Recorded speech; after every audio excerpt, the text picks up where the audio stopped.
జనగామ జిల్లాలో పెద్ద పులి సంచారం కలకలం రేపింది. రఘునాథపల్లి మండలం మండలగూడెంలో లేగదుడపై దాడి చేసి చంపేసింది. సమాచారం అందుకున్న అటవీ శాఖ అధికారులు పులి అడుగులను గుర్తించారు.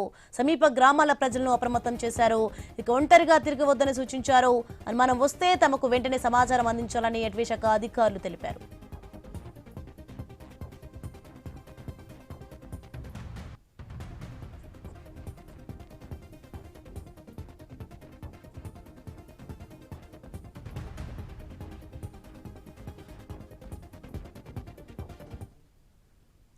జనగామ జిల్లాలో పెద్ద పులి సంచారం కలకలం రేపింది. రఘునాథపల్లి మండలం మండలగూడెంలో లేగదుడపై దాడి చేసి చంపేసింది. సమాచారం అందుకున్న అటవీ శాఖ అధికారులు పులి అడుగులను గుర్తించారు. సమీప గ్రామాల ప్రజలను అప్రమత్తం చేశారు. ఒంటరిగా తిరగవద్దని సూచించారు. అనుమానం వస్తే తమకు వెంటనే సమాచారం అందించాలని అటవీ శాఖ అధికారులు తెలిపారు.